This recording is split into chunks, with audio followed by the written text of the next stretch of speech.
Hello, everybody. This is Purge, bringing you guys a replay commentary. This is a Lion game that I played last week last Wednesday with Day9 for the Day9 show. I played support. I was the high MMR in the game, and I wanted to talk about the hero bunch because I think he's pretty fun right now. Maybe you guys will like him too. I am sponsored by Dotabuff, of course, so that's part of the reason we're covering this, but very useful site that covers all these interesting stat things. So Lion as a hero is heavy on disable, basically. He's got Earth Spike, which stuns for up to 2.6 seconds on a 12-second cooldown. He's got Hex, which hexes somebody for 4 seconds on a 12-second cooldown by level 4. Mana Drain to steal mana from his opponents and refill his mana pool, and Finger of Death to just do a crap load of damage to somebody. His perks, his talents are pretty interesting. He's got 60 damage or 75 cast range. He's got 90 GPM or 80 Earth Spike damage. At level 20, he's got plus 300 Finger of Death damage, which is a nice change recently. Used to be spell amp, now it's just raw damage. Or 20% magic resistance. And finally, you've got 20 to all stats or plus 3 mana drain multi-target. I've actually never gotten that or tried it. I just don't. 20 stats is so disgustingly strong in a lot of ways. So this is pretty standard skill build for Lion. You usually want to max out Earth Spike first. Usually you do Mana Drain second, and then you finish up with Hex. But I've seen some people go Earth Spike Hex max out instantly or earlier with ignoring Mana Drain, but don't really recommend it. Stat-wise, the hero has really good stat gain, actually. Huge int gain, pretty good strength gain, and kind of crappy agility gain. Your base movement speed's low, your base damage is good, your base armor is a little weak, certainly. And your base HP is a little bit iffy as well. Common items are things like Tranquil Boots, Blink Daggers, Necessary. Aghanim Scepter is quite good as well. I wouldn't necessarily say you should buy it all the time, but sometimes it's great. And then things like Force Staff, Yules, Ghost Scepter, Glimmer, those things keep you alive and help you stay alive. So here's your good against. You actually don't have that big of advantages across the board. 2% is basically because you can drain Wraith King's mana. Legion Commander, probably because you can kill him and disable him when you duel somebody. And surprisingly, Abaddon, even though Abaddon can remove stuns, a little surprised about that. But most of these heroes are heroes that do not want to get disabled. And he does have a advantage against Slark, which you guys may have not anticipated because Slark can remove disables. But I did play against a Slark this game, so we can cover that. Void, similar thing. If he's disabled, he can't jump. Here's your bad against are heroes that do overall main physical damage. They don't really care if they're disabled because they're usually dealing damage by you being in the fight. Undyne is tough because he drops Tomb and then you get hit by zombies and you can't really move around the fights very well. These other heroes are very good at like diving and don't really care that much if they get disabled. So these all make sense. Visage is super reasonable. Just Grave Chills me, uses Medallion, the birds hit me and I die really fast because my armor's not high, and Lone Druid is just, you disable the main hero but then the bear's still hitting you, so it's kind of an issue. So these all make a lot of sense. Kind of interesting stuff here. If we look at the hero meta statistics, Lion is actually a pretty bad win rate. 46.5% at 5k and above is quite low, and across the board not super high. It's picked more heavily in the 3k range or something like that, but at high level games he's picked a decent amount. Not a huge amount, but definitely some. And he is my 5th most played hero of all out of all Dota heroes. I played him 95 times, and I have just over 50% win rate. So it's okay, not great, but it's okay. So let's hop into the game. If it will load, and I can close this. Yes, I want to close all tabs. No, I don't want to save changes. Yes, I don't want to save changes. Okay, good. Thank you, Microsoft Edge. So I was playing this game with Day9. I was by far the high MMR in this game, so keep that in mind. So it's going to be definitely atypical how straightforward things are. If I'm playing solo MMR, it's a little bit different. I'm not able to usually get as many kills or be as independent in terms of getting everything I need. So we're going to lane against a Faceless Void here. There's also a Zeus in the off lane here. That's basically why I right-clicked him. This is the period where we're trying to teach Day9 how to play Anti-Mage a little bit better. And already we did really good trading against Zeus because his HP is really not very high. And his armor is not good, and he's not really good at trading either. Whereas Anti-Mage should have almost a poor man's shield already. And because we had a great arrow land here, we get a first blood on the Faceless Void, which is usually pretty hard to kill. You're not always going to be able to get a Windlace at start. I think my starting items here are pretty good. I would say I'm relatively happy with what I have. Windlace to make up for my hero's low movement speed. Like honestly, the biggest issue with Lion in the laning stage is that As a fighting hero, you are not very strong as a support. Heroes like Bane, Ogre Magi, Winter Wyvern, those heroes are really good as zoning offlane heroes. But Lion has issues with this because of his below average movement speed and his weak armor and his pretty mediocre / weak HP. All of these things combine to put you in this place where he's not very strong. Now, he did get buffed in this way a little bit recently. Earthspike used to only stun for 1.1 seconds at level 1. Now it stuns for 1.4. So he got a little buff there with Earthspike. So he's a little bit better at zoning enemy heroes than he was previously. But it's not like a massive change. I feel like I maybe should have gone for the stun on Zeus here. Like that would have been good. I was able to get the last hit while also nuking the Zeus, so I was pretty content with that. But mostly I'm definitely going to be in lane fighting them a lot to make sure that my anti-mage isn't harassed as much. Because you still have pretty good base damage as Lion. It's actually quite good. I think I got buffed recently. Maybe for the intention of mids, perhaps. One thing I messed up really bad, though, is that I didn't stack the large camp. And this is something that you almost always want to do. Just because if you stack the large camp, it makes pulling much easier. Because now if I pull, it's only going to be a single pull, which means that the creeps might not be denied. And if it's a centaur camp, that's going to be the case. These creeps are not going to end up getting denied fully. So level 2, you almost always want to go Hex. And that's because with Hex level 1 and Earthspike level 1, I can disable somebody for 3.9 seconds. It'll cost me a pretty good amount of mana, about 225 I think. And Hex level 1 is a great ability, but if I get mana drain, this also means that I can just cast more Earthspikes, right? If there is nobody in my lane, and I'm not really zoning anybody, then almost always I will end up going for Hex, just because I might need more disable when they show up to get a kill. But if I'm active in my lane, and I'm actively trying to zone people and harass people out of lane, I'm probably going to get mana drain. And the other really good benefit is that against Faces of Void, you can actually see his mana counter up here. I know that if I mana drain this guy, and he has below 40 mana, that he cannot leap. It's actually impossible for him to counteract any damage we deal to him.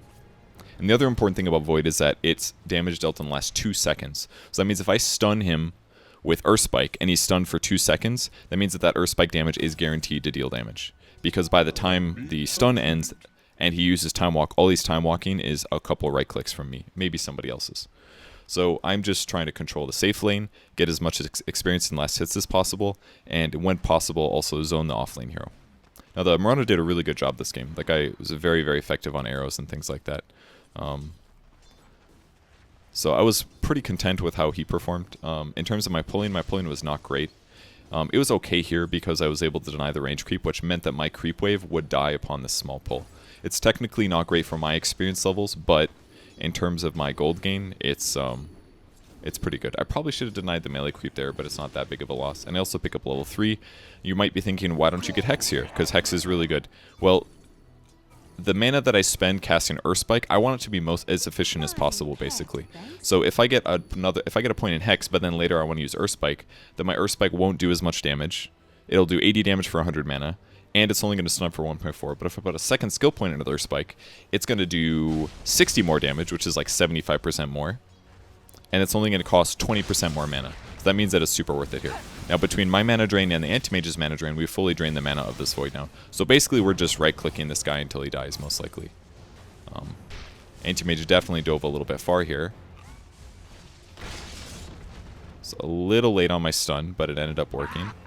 And now I'm kind of worried about him bolting my ally. So what I did here is mana drained him to ensure that he didn't have mana to cast Lightning Bolt. If I didn't mana drain him there, I'm pretty sure he could have shot a Lightning Bolt into the trees and very, very possibly killed my my ally. Anti-Mage just does so much physical damage, man. It's actually incredible. I don't know if he had 2 points in mana break, but it does 60% of that as physical, and Zeus has very low armor. So that's the reason that he took so much damage there. So I definitely got more levels than I should have in this game because we got kills in the offlane. But I've also done quite a bit of pulling. I got some bounty runes. Everything was pretty good. And here's another great reason to have mana drain, is that when you do pulls, as long as the creeps are aggroed, you can just mana drain one of the neutral creeps. And I'm okay losing the last hit on these small ones because right now mana is a little bit more important. And also the cool thing about starting Windlace is now if I want to make my Tranquil Boots, I don't actually have to use the courier to bring out a Windlace. I can just go straight to the side shop and finish my Tranquils. And by doing so, all of a sudden I've got extra movement speed, and I've also got tons of HP regen, which basically solves all of Lion's early game problems. I'm going to have HP regen from Tranquils, and I'm going to have mana regen from mana drain. So you might be confused with what I just did with the courier. I purchased another windlace and I'm flying it out to me. Now the reason I did this is because the courier wasn't being used, so it's a decent time to use the courier. And I know that as soon as I make my tranquil boots, I will need another windlace, because making a tranquil boots obviously uses one. Until I finish my tranquil boots, that windlace I'm flying it is actually useless. It doesn't do anything to me. And I could have potentially grabbed like a raindrop here instead. And I was thinking about it and I almost purchased it. But the problem with buying a raindrop is that I don't really need the mana because I've got mana drain. And it's a little expensive, and I preferred in this case to just say I want as much movement speed as possible, because if I just focus on my movement speed, then it's going to be easier for me to approach and get ganks and stuff like that. And in between my pulls, I'm obviously going to run over, get bounty runes, stuff like that. Let the camps respawn. This looks like a pretty easy kill here, because I'm basically behind this guy. I'm attacking in between every attack. Very important stuff. I get the kill. So I'm up to 12 last hits right now. As a support, this is really good. Their Tinker somehow has less than me, which is kind of insane, but it's a fact. I pick up my Tranquil Boots now, and I'm basically just waiting for a spell.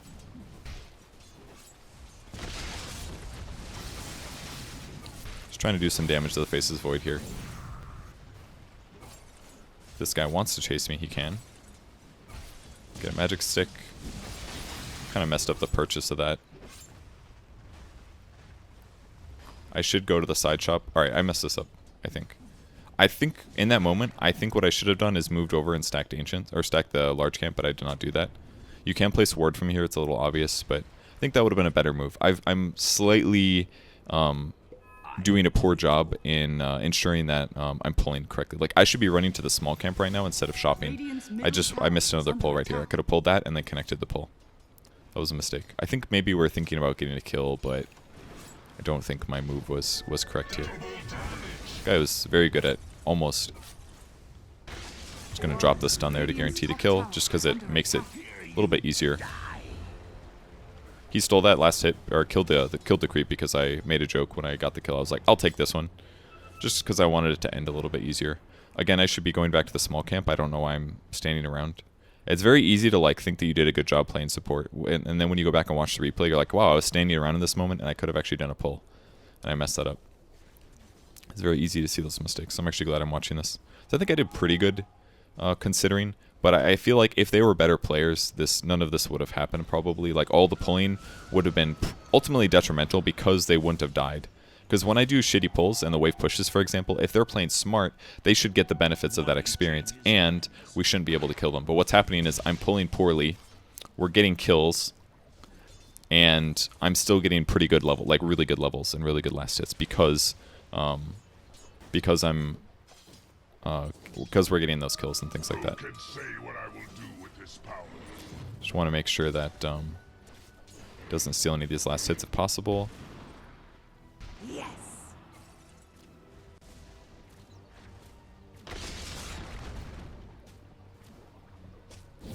Probably could have hexed that guy, but really I didn't really care that much, because I knew that we weren't going to kill him. I didn't have enough mana for all of my abilities. If I had Finger of Death, I could have used it to kill him there, probably with hex, but just, again, probably not worth it. And usually when I'm playing line and I'm against a Slark, what I want to do is I want to hit 6, and as soon as I hit 6, I want to go kill the Slark as soon as possible. It is really important to do this, because if you do not kill the Slark as soon as possible, I think that ward maybe spotted us. If you do not kill Slark with your ASAP before he gets Shadowblade, everything becomes much harder. So, that was the easiest time I've ever had in my whole life killing a Slark. Ever. It was so simple. And that's just because he did trade with the Underlord. Underlord landed Firestorm. Slark just doesn't have that much HP early. It is really that straightforward. His HP is very low. So all you have to do when you're ganking a Slarka's line, you didn't get to see a good example there because it was just a drive-by, but you wait until he uses Dark Pact, and you can kind of predict when he's going to do it. And then immediately after, that's when you disable him. And if he doesn't pop his ultimate when you're about to disable him, then you kill him, is what happens. Because then, as soon as I know that one of my disables lands, I can follow it up with a Hex. Every single time. So I should think of Finger of Death as Slark is dead whenever this is off cooldown. And that's why the cooldown is so long early game, is because if it wasn't, it would be really overpowered as a skill. This guy TP's out. So basically, if Sark goes on somebody, I know that if he presses Dark Pact, a second and a half later, Dark Pact will start going off. So I have to either disable him instantly to know that I'll get a second and a half, or I need to wait until after Dark Pact explodes. It'll take a second and a half to go off, it'll explode for a second and a half, and that is when I go in. There's a very easy kill here. Just need a stun on the Void, and I can do the follow-up. This one actually was quite close, I remember. Oh, that's my Tinker. That sucks the last hitting. That sucks. Maybe he just had a tough lane. I guess he was against a Huskar, that's probably why. But he has laser, so I kind of feel like he should be fine. You do have to be a little careful, though, against a Huskar. You can use laser to stop him from attacking, but if he uses ultimate, it will soft dispel his hero. And then the laser will be gone, and then he kills you. So you always have to laser after the life break. But before 6, you should be completely fine. I have no idea how that guy denied to a neutral. That was crazy. So, got my side pull going. I'm basically just trying to pull the lane back here, get some advantage for my ally. I probably should nuke this, because if I do so, it will probably die, and then that gives me more experience and all that good stuff. I probably should have been doing this from the start, auto-attacking. So really all it takes is a little bit of mana, and I can very easily clear this camp. Dire's structures are fortified. Dire's middle tower is under attack. Kind of attacking this in a stupid way. They actually had wards on us this whole time, which was kind of crazy. And here's another aspect. This is the first time I realized that there was a Huskar in the game. I definitely should have ganked him at least once. Like, I'm having a really good game, and sometimes I get way too focused on what I'm doing rather than...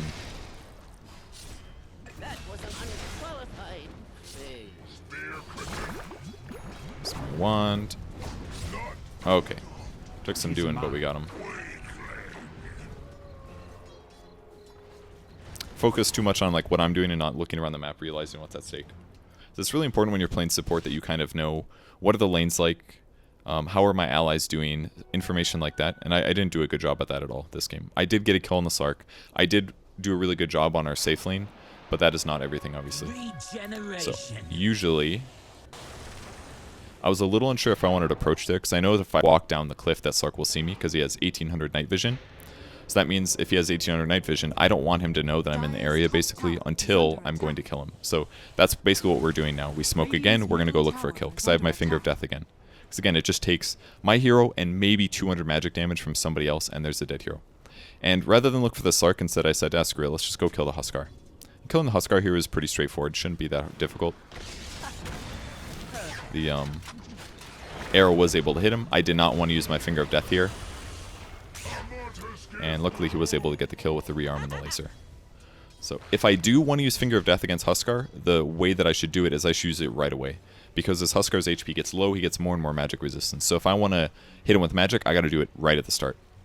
Because then it'll maximize the damage that Finger of Death does. And now because we ganked mid, we might as well rotate to the top lane and get a kill. Luckily for us there, the Chrono also caught Zeus, which means Zeus isn't able to cast spells during that whole duration. Anti-Mage gets out.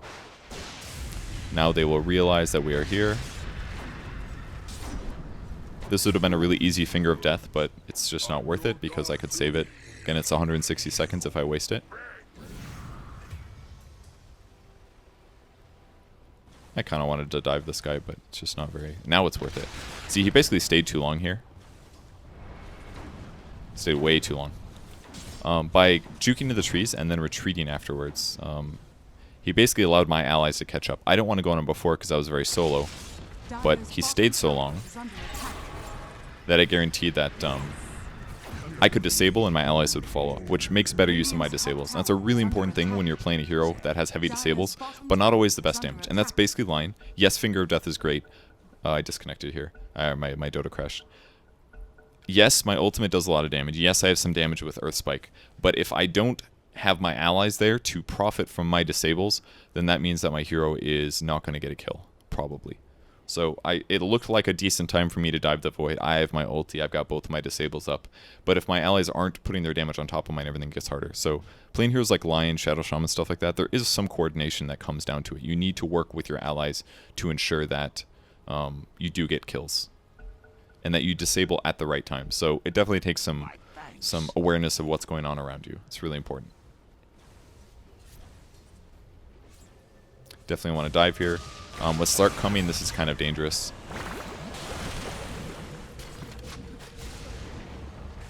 I was able to right-click him to death. Oh, we got the slug too. This went way better than it probably should have. I think me going on that guy was frankly dangerous. I just wanted to stun him and just run away because I don't have any more disable.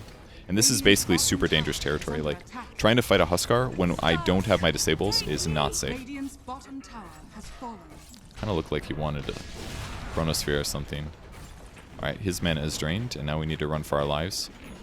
Time Dilation is really good against my hero because I do want to cast my spells multiple times in the same fight. But ultimately, that was great. I think when I fought the Zeus under the tower, I don't think that should have gone well, personally. Just gonna drain his mana here because heck, why not? Prevents his Chronosphere, got my Blink Dagger.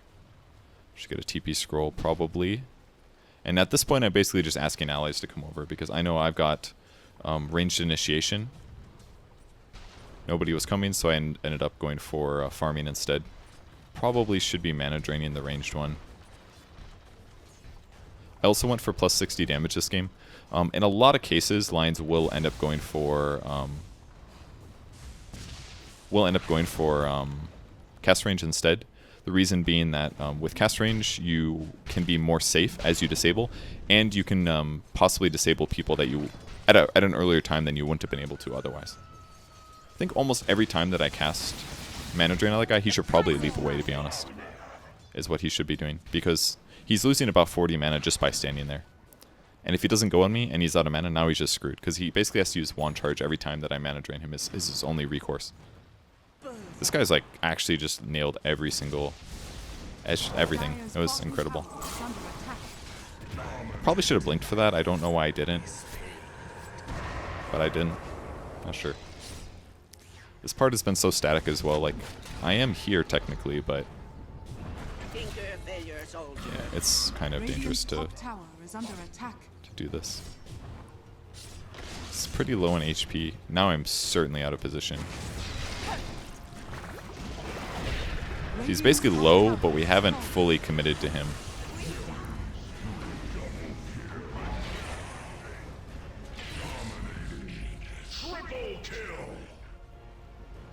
I'm kind of looking and fishing around to see if I can maybe kill him, but he's basically going to have to turn off the armlet for me to be able to get a kill on him.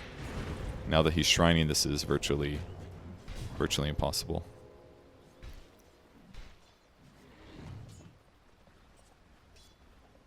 There's Jakiro coming as well.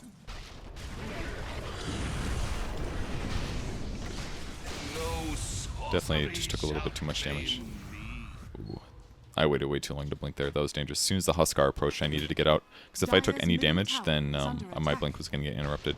I don't think I played very well the last 5 minutes. I've basically just been sitting top and like doing this like lazy play around enemies. And it's working because my opponents are all like 3 to 4K players. But if they were better players, I would have definitely been punished. Like what do I mean about lazy is like when you gank somewhere, you want to like smoke, run somewhere, kill somebody. But instead, I'm kind of just always sitting around top. I'm not dewarding. We got the tower eventually, which is great, but all of this has just been a little sit around, waiting way too long here. I also made another big mistake. I actually hit 12 before I went on that guy. But the mistake made was that I didn't level up my ultimate first. Damage-wise, it's not that big of a deal. I do die here. But cooldown-wise, it's massive. That's a whole minute difference, so pretty big mistake for me not to level up my ultimate, because I did hit 12 on the bounty run. I remember this fight.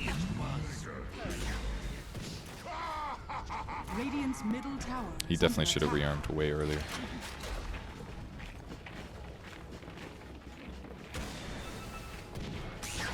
And now he dies. That's the thing. He lasers. The life break comes afterwards, which means that Huskar debuffs himself, so laser's gone. But I think he could have killed that Huskar. When they were down here, if he rearmed with the Arcane Rune and re-laser missiled, like right away, he would have been fine. And he should have been able to, because if you have Arcane Rune on Tinker, you have way more mana pool. That was kind of a big mistake, I think. Alright, so I'm alive. Let's see me do something not lazy with my hero. I mean, my KDA is really good, and my net worth is probably fantastic too. Like, I'm definitely way up there. But it should be, and I haven't felt like I've been super useful here. Trying to cut off the Huskar. Just buying some time. Gonna use that afterwards. This part is where everything sucks. He got so low, and he does a lot of damage, and I don't have much armor.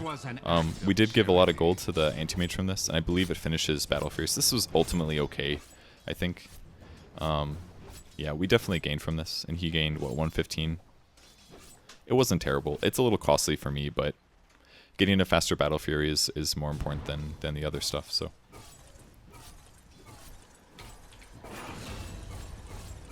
Alright, so he finishes Battle Fury. He should have farmed left probably. Bounty Rune, Creep Wave would have been better, I think. 'Tis mine. Got another Tome of Knowledge. Levels from this point are really valuable just because it increases my hex level. So more disable is obviously great. I also haven't done anything about Sark in a really long time, which is part of the problem with me being lazy about top lane. If I had been actively pressuring bottom, for example, then yeah, we could have killed Sark a bunch of times, but it never really happened. It was just basically me sitting top. I don't have my ultimate yet either because of my miss skill earlier, which is actually really bad because this could have easily been a kill. If this guy was safer, he would have been backed a lot earlier. But still works out. But if that guy was a better player, he would have left, and he wouldn't have been caught there, and I wouldn't have had the kill because I messed up my my skill early, my skill miss skill, my late skill. So now, because I got that skill, I just spotted the Slark here. Realized that I need sentries or detection of some kind to actually actually get kills on the Slark. Without that, it will not be very feasible. Got a Void here. First disable, second disable. Now, in most cases, you do not want to go Earthspike first. Almost always, you actually want to lead with Hex. The reason Earthspike was the right move here is because I'm trying to gank with a what's the word? Trying to gank with a Mirana, so I wanted to make sure that he was not moving. Fortunately, got killed there. My fault for not putting the sentries down, #1, and I also used all my disables on the creep wave, whereas if I had held at least one, basically Earthspike, because Hex is a long cooldown early, I would have had to hold Earthspike in case the Slark ganked us. I didn't really know he was in the area, but I also brought sentries out, and I was thinking about putting a sentry down, and these guys probably could have reacted faster, especially like the Underlord maybe. This is a really nice arrow here, especially under tower. Very easy kills. Your hopes, they tonight.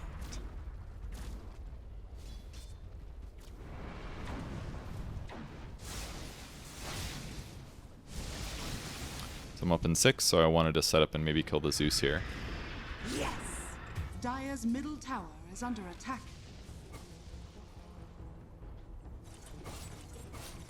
So I told Sean that I wanted to get a kill on him. I thought he would maybe push up a little bit more, I guess. Still haven't touched the Slark in a very long time, which is a big mistake. Money changes hands. Hex is getting more mana intensive. That's why Force Staff is usually a good transition after Blink Dagger. It's usually either Blink or Force. And against Slark, I think Glimmer is almost always the right move.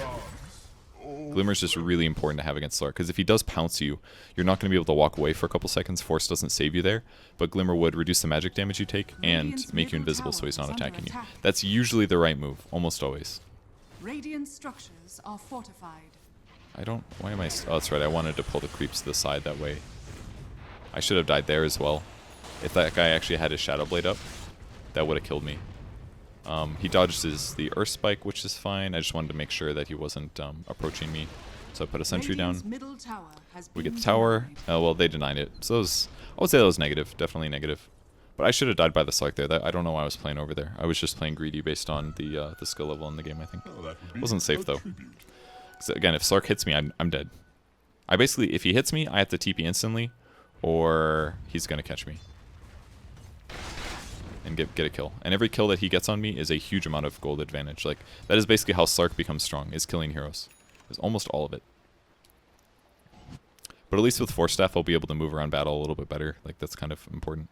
Mirana spent his first big item on Gem. Our first big chunk of gold, that is.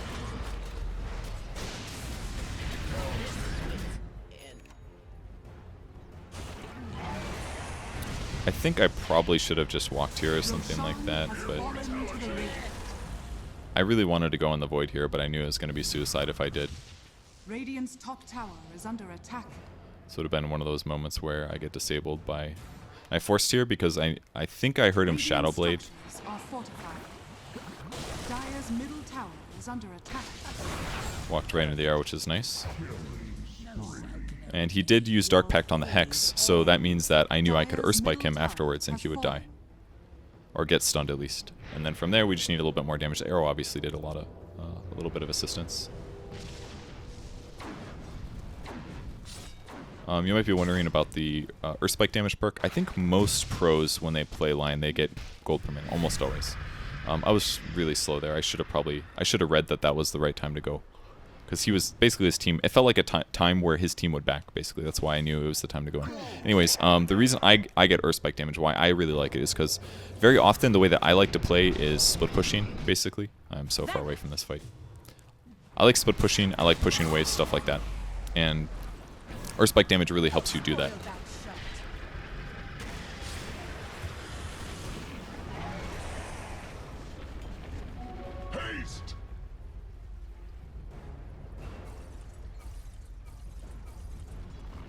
The reason that it helps so much is because what it does is allows you to kill the range creeps with one nuke. Makes a big difference. Because if I only have one nuke, one AoE nuke. If I throw Earth Spike and it leaves all the range creeps at one auto attack, then I have to auto attack 4 times. But if Earth Spike just kills them all, then that means I can use those auto attacks on the melee creeps that obviously will never die.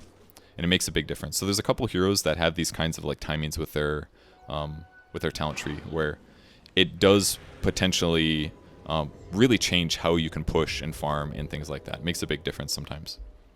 So we saw Slark pushing the bot lane. So what we're doing here is I'm waiting to see if smoke breaks. If smoke breaks, I know that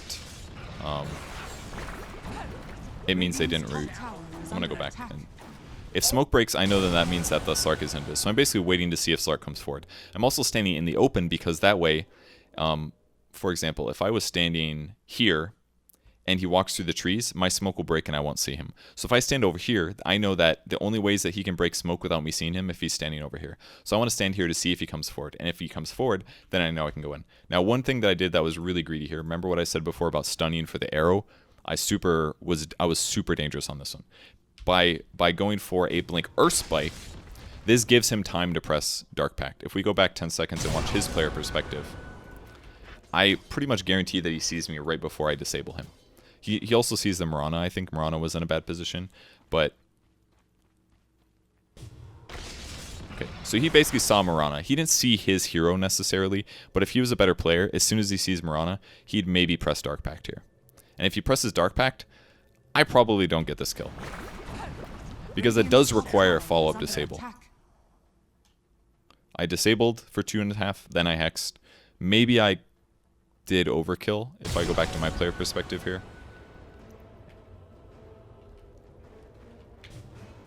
Stunned right away.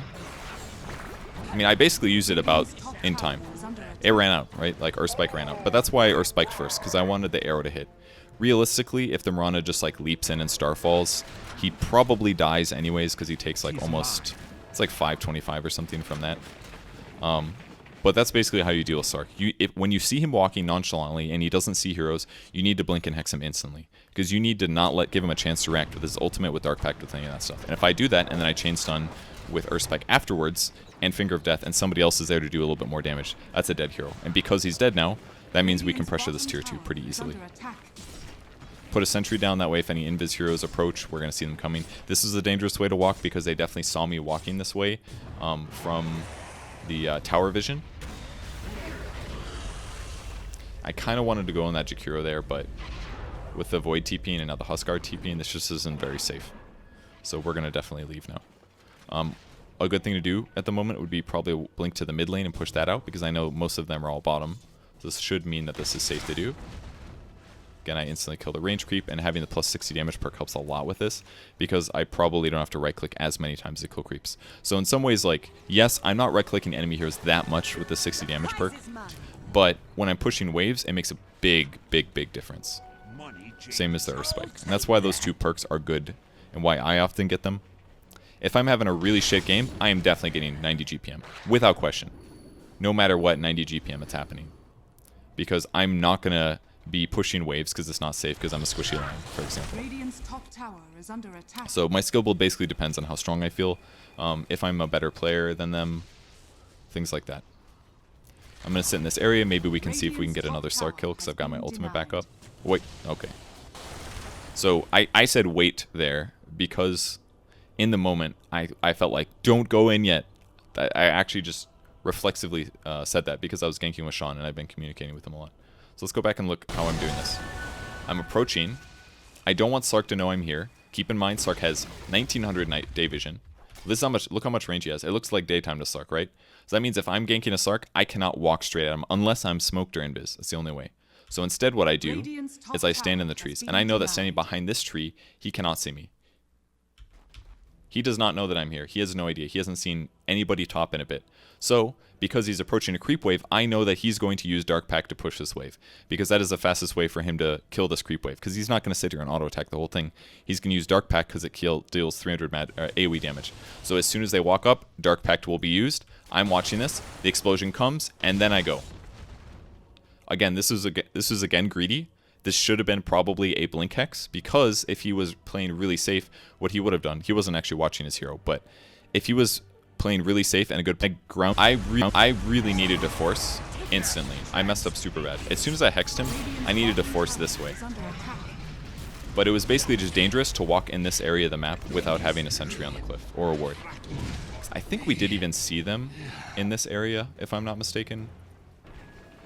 We saw them around the 2-2, and that's why I moved over there, but I shouldn't have been the one in front. And this was like a moment of realization where you're reminded, like, oh, Lion is extremely squishy, actually. Like, he's so squishy. And part of the reason is because your HP gain is not good, but it's also because of the items that you buy. And this is another big problem with Lion, and a problem that I sometimes feel like I have trouble solving in the mid-game. I'm sitting here looking at my hero. I'm level 17, which is extremely leveled, and I have 1200 HP, which is, like, absolutely nothing. I have, like, actually no health points. So how do you solve that problem? I need Blink Dagger. I'm pretty much always going to go Tranquil from a support position because the movement speed is too important not to get, and the HP regen is too important not to get. Treads hypothetically would solve this. Glimmer Cape would help because I maybe would have lived. Ghost Scepter is okay because I get 5 stats. I've even got a wand. Like I basically have the HP items that I need. But now I need to not die in team fights. So what is a way for me to get raw HP? One is to hit level 25 because then you get $20 stats, which is amazing. That's 400 HP. It's very good. The other would be to buy Aghanim Scepter. Aghanim Scepter is probably the most straightforward item build-up item that just gives you raw HP, for supports especially. It gives you 375 HP, which is a lot. That would put me around like the, 1700 or 1600 range, something like that. 1700 range. At that point, I feel like I'm very tanky, right? Once I have Ags. But this game, I didn't completely feel like Ags was the move. And part of the reason is because I know that Slark can still kill me pretty easily right now. And that's because I still don't have an item that keeps me alive if he pounces on me. Because I didn't have a Glimmer Cape, because I don't have a Ghost Scepter yet. So I felt like I need an item maybe that solves that first. So that's why I decided to do this over Ags. And also, I know I showed you guys the talent trees on Dotabuff, but nobody gets a magic resistance. And I believe the reason that is because of the same issue. If your HP is really low, if you only have 1300 HP and you've got 20% magic resistance perk, that basically means you have an extra 260 HP. So if I get that perk, it's like getting a free vitality booster. If I only take magic damage, which is quite likely this game. They have a Zeus. Void's bashes are magic. Slark's nukes. Slark's like got good magic components. All magic, very heavily magic, right? They've got a lot of magic. So 20% magic resistance is good, but my HP sucks. So it doesn't feel good getting the magic resistance perk. And in most cases, Lions just don't, it's not worth it, right? Your HP is not good, your item build doesn't make you naturally tanky, therefore why would I get magic resistance? So, the solution to this, I think, is I'd need to get really tanky to justify that perk. And to not justify, this was actually the mistake of a sentry. I fucked up so bad leaving the base here. Because we already had a dead hero, they were pushing mid, I don't know why I walked out, and I reacted extremely slow. He was able to cast his ultimate. He attacked me with a spear, which prevented me from blinking. I didn't force staff fast enough. So basically, we're gonna get crushed here. Really big mistake by me. This might force Tinker's buyback. I can't remember. Yeah, Tinker even has to buy back because of this to try to slow this down. So.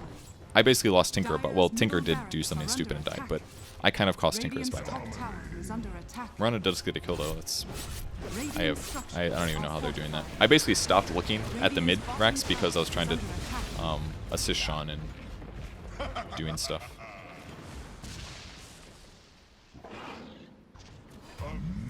Honestly, this guy was owning. He did super well. 9, 3, and 14, and he had like no items all game. He really just shouldn't have bought the gem early. He bought the gem like super fast, probably because he was scared about Slark. But I basically dealt with the Slark with ganks. You know, at like 20 minutes or so. Those 2 ganks in a row were really effective. So, huge mistake by me, cost Tinker a dieback, which puts Tinker really far behind actually. He's got less farm than I do this game. Mostly because he's just farming poorly, not so much just because of that mistake or anything. But so I'm looking at my 20 perk and thinking like, alright, what am I going to get? I really want magic resistance because they do so much magic. I also really want plus 300 Finger of Death damage. That's huge, especially if I'm getting Ags. If I buy Aghanim Scepter and I don't buy Finger of Death damage, I feel like I really messed up. And that's the other conundrum, right? Like I basically said like if I get Ags, that's going to put my HP in a place where I feel like I'm good now. Because if I have Aghanim Scepter, my HP is good. But if I have Ags, I want to get the Finger of Death damage because then it's going to do like a cone Finger of Death. Why would I not get the finger damage, right? But if I get the HP, then I want the magic resistance. So it's like this weird problem that I want the magic resistance because 20% is huge. I'll take that. But I also want the HP. So Lion just has these issues basically. Like you can get a Yule's, but again that doesn't give you HP. It just lets you dodge abilities, which usually isn't enough to save you from heroes that do a lot of damage. So it's this like HP problem that Lion has certainly, and definitely experienced it here. What the Tinker's doing is very dangerous. He should always blink into trees before TPing. And he probably shouldn't have been showing with me. I really shouldn't have been here, but I was trying to put wards down, which is why I walked there. Basically, every time that I see somebody, I need to eject and get back to safety. Probably didn't need to shrine there. So I'm waiting to see if the Slark will come forward. This is basically how you should deal with a Slark. It was kind of close. I basically ran out of mana there. Between Hex, Earth Spike, and I needed to wand to use Finger of Death. Is why I ran out. And I didn't notice early enough. But the mana cost of level 3 Finger is huge. 650. So that's 850. It's 1010 mana, I think, to cast all 3 spells, which is pretty insane. I forced that guy because I knew he was going to get Chronosphere. I don't know if the Chrono is going to hit him either way. I think that the Void ended up complaining about lag later, or delay or something. Need to drain his mana so that I have more spells. Gotta keep him stunned too. This basically looks pretty bad. The arrow is really good though. It helped a lot.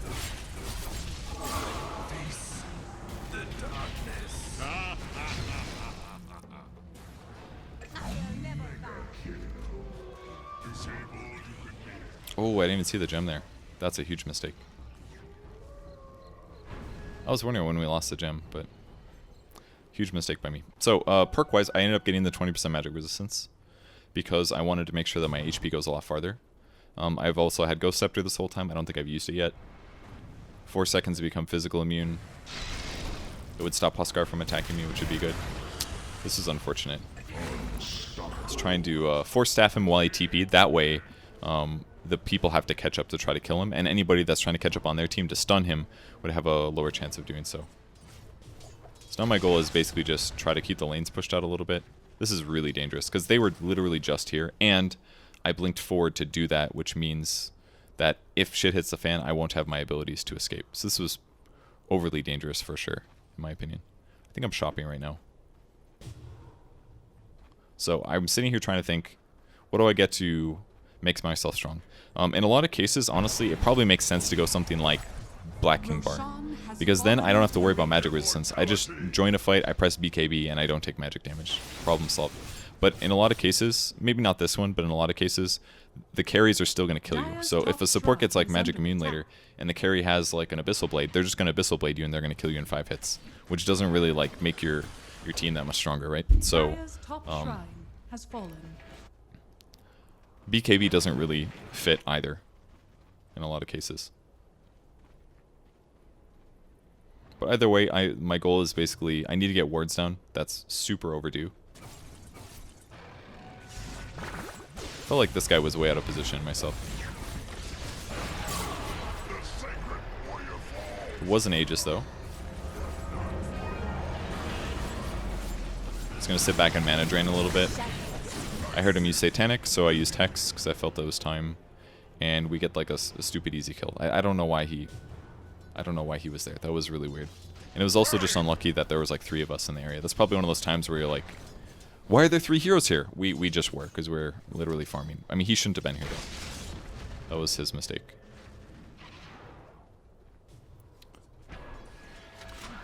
Tinker also shouldn't be pushing this lane probably, since I'm here. It's just not worth it. It'd be better for him to, I think, go top, maybe? I saw on the map that the Slark was actually on top of us here. This is really dangerous. I don't know why I'm so crazy that he didn't follow me, actually. Like, he should have 100% just been following me right there, hit me once, and then it's over. I saw the guy was low on HP, and I kind of realized at that moment that I was super surrounded, so I just went for the Jakiro kill. I do realize that Static Field did not interrupt my Blink Dagger. I forgot about that change, but I actually like it a lot. Like, fine, let Static Field do damage, but if he just casts a spell and he happens to interrupt a Blink Dagger, that was like the most annoying crap ever if you were trying to gank a Zeus, that he would just interrupt your Blink Dagger. I would have died there 100%. But really, the Slark should have stayed in Viz, he should have followed me, and he should have attacked me. If he just attacks me, I die. Honestly, I die. Attacks me, pounces me, I'm dead. I can Ghost Scepter, but then I take more Zeus damage. It just wouldn't be good. Fortunately, I got here a little bit late. So, bought BOTs. Sold my Tranquils. Technically, I shouldn't have sold them. I should have sold the TP scroll. Kept the Tranquils. Unless I needed them for the gold. I don't remember.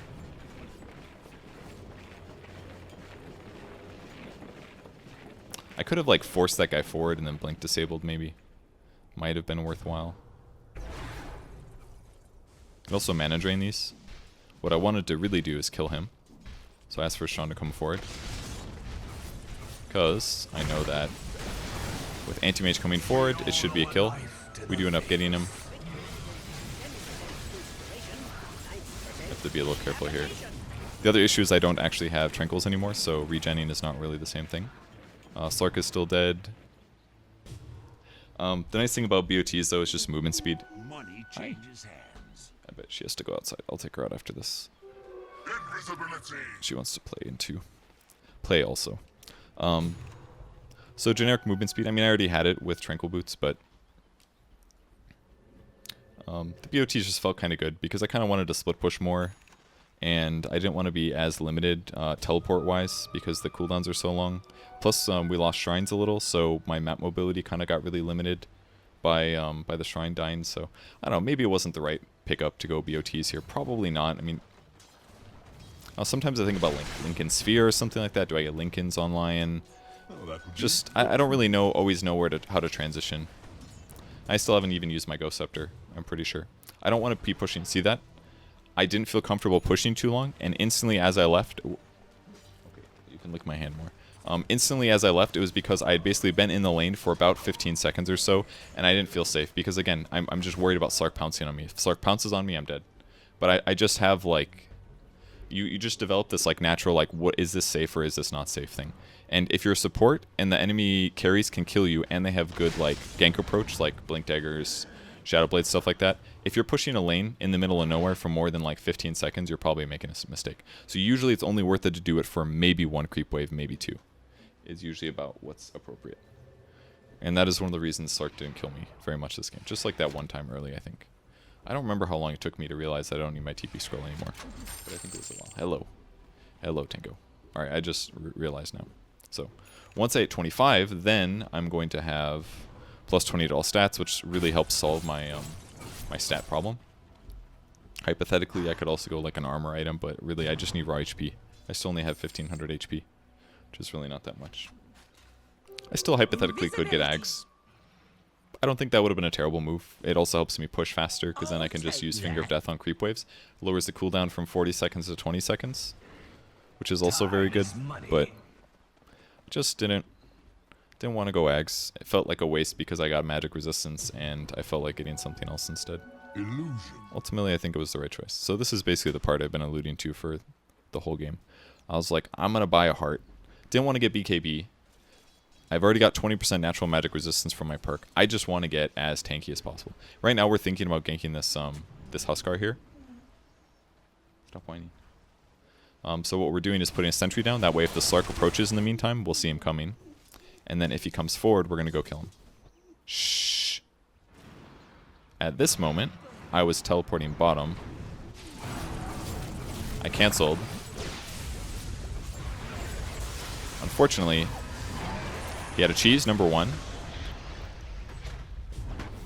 Vanish. Did he die? No, he didn't die. Okay. Well, that's right. I got Chronosphere. I remember now. Yeah, he skill shotted me. Nicely done by Void. So the problem there was that miscommunication, right?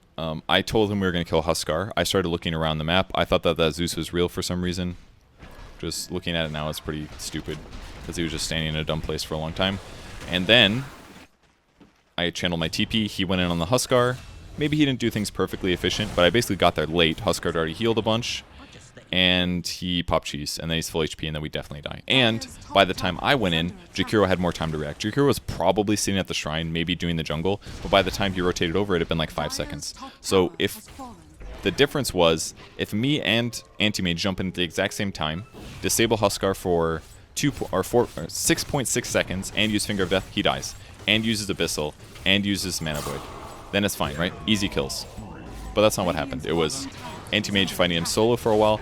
He gets some satanic hits in, and then is the moment where I finally show up and disable. But because he had backup, unfair fight, it's all over. I also should have bought back here. This was not worth it for me. But I'm a greedy player, and I wanted to get my next items. It's just not worth it, though. I mean, realistically, if I was just there, we could at the least disable the Huskar to slowly prevent what he's doing racks-wise. But this basically guaranteed that we got 2 racks. Which definitely made the game a little bit harder than it needed to be. Dire's top barracks has fallen. It's cleanup time. Put a ward down so that I have better vision. Need to disable the Huskar. Sean did really good damage targeting there. That was good. I'm going to use Ghost Scepter right away as well. That way he does not get to hit me. Because I know I'm the squishy one. He doesn't have a lot of attacks, so he's very likely going to attack me. Steal all their mana here before I kill them. Pretty straightforward. And I hit 25 from that, which felt really good. Because now I get 20 more to all stats. So 400 HP, that's 20 attack speed. That is almost 3 armor. And 20 damage, and a bunch of mana regen.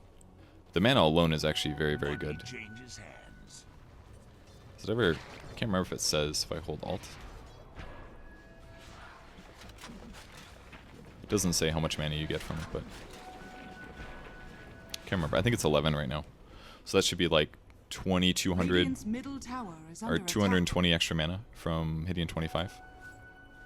Pick up the Reaver now, so I've got... This is extra 500 HP. I basically pushed the top lane a little bit and then rotated down to where my team was pushing. Fortunately, I don't have an Observer Ward. I would love to have one on the high ground, probably. And I put the sentry slightly outside of range in the area to protect our team as we're pushing. It is so important that if you guys are playing against Slark, that you actually have a sentry behind. If you do not have a sentry protecting your team while you're pushing, Slarks, Shadow Fiends, all those heroes are going to kill you every single time that you do pushes. See, and this is how he has to approach, basically. He didn't get a BKB because he's stupid. So, what are you eating? Cone girl?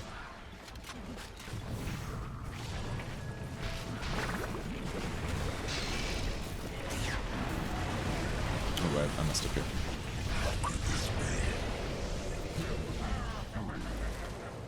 I forced him to try to save him. In fact, it actually worked, surprisingly. And they didn't go for me either, which seemed weird. Because I actually just walked away. I don't know, that was very bizarre. I don't know why they didn't just kill me or chase me and try to kill me. Not sure why. Buyback-wise, I do not have it, because naturally I'm greedy. I'm actually so tanky now, though. I've got 2,500 HP. My armor's still not great, but again, they don't have that much. Just gonna try to slow this down as long as I can.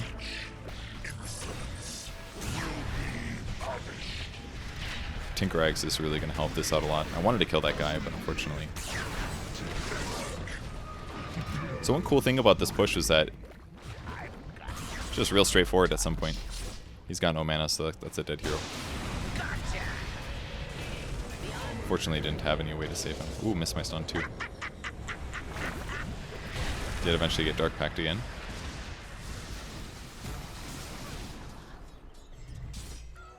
Kind of a moment to back here. I don't think I played that super well.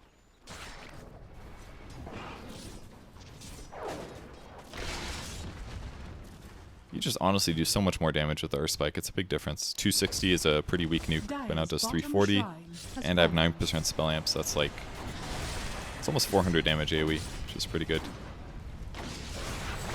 I missed my Earth Spike.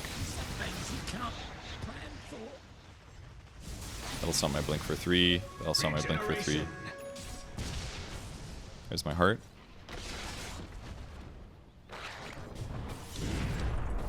I honestly don't think he was going to hit me. Let's go back.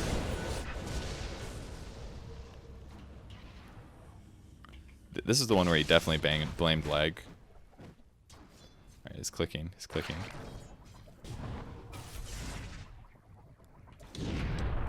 Like, he literally didn't catch me. He casted it, and then I blinked, and it still didn't... Like, he easily could have gotten me. Like, the center...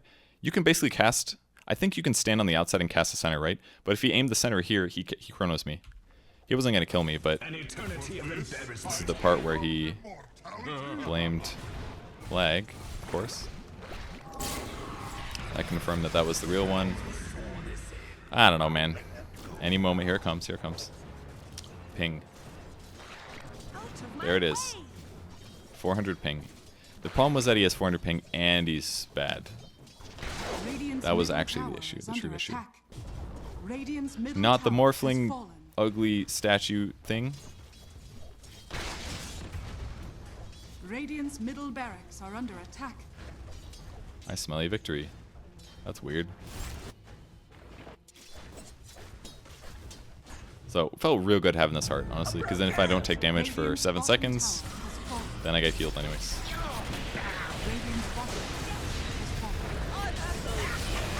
Should probably slow down, huh? Let's go back and watch this again.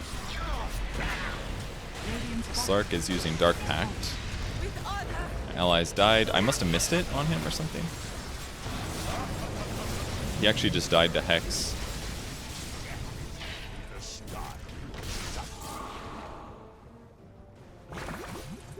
I'll Hex him again. Sean has Monkey King Bar now, so it's actually pretty straightforward just to right click him. I think that was a buyback? A dieback by him? Just gonna deal with these a little bit. No more illusions.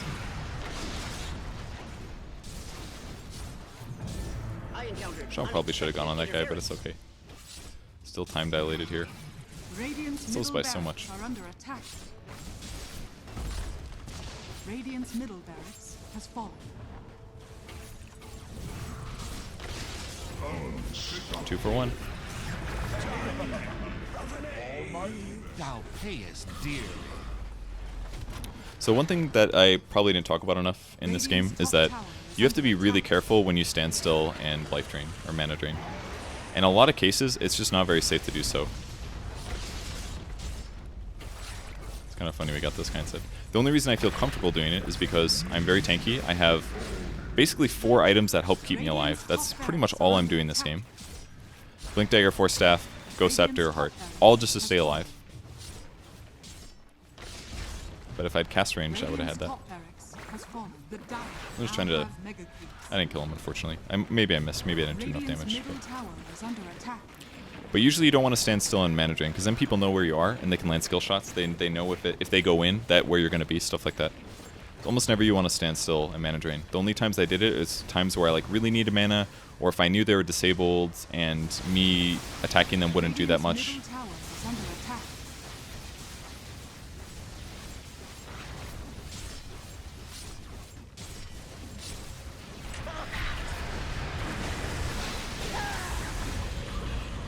Rana dies again, unfortunately. Radiant's middle tower has fallen. He used Ghost Scepter early so he couldn't hit me. Uses Diffusal Blade, and this is the part where he realized I am very difficult to kill. He does kill me though. Tower is under attack. But it's a good sign when the Face's Void has to deal that much damage to kill me. Radiant's middle tower has fallen. So that's game. Radiant's ancient is under attack.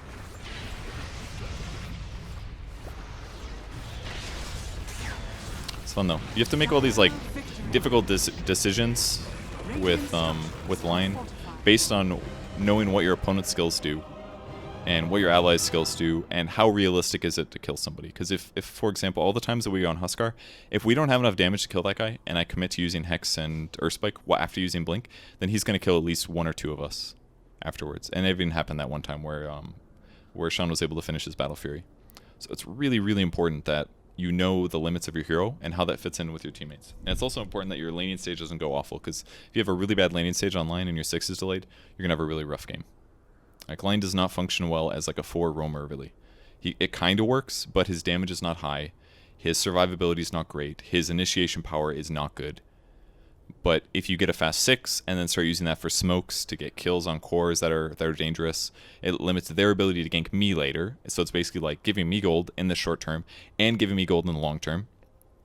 And also, after I get those kills, it gives us time to take towers for me to push creep wave safely without dying, and that will eventually lead to a faster blink dagger, which then should be used to get even more of those kills. So I'd say the part of the game that I really played bad was the 15-minute to... It was like the 13-minute to like 20-minute part of the game where I basically just sat in the top lane and slowly pushed with my team. I should have been like ganking other lanes and stuff, not just sitting there, because it led to all these like really stupid fights that were basically all about, did we land arrow? If so, we can go in. So that was bad. But the rest of the game I felt really good about. I had a lot of fun playing the game, and I had some pretty good disable numbers as well, I believe. I closed all those web pages, unfortunately.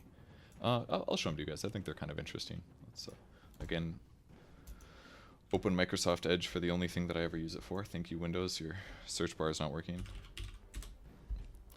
And go to Dotabuff. And we're just going to look at some of the numbers for that game, because I thought this was interesting. I tried to do this during the stream when I did this, or at least talk about some of them, but it was when Sean was streaming, I believe. So we're going to go here, black screen.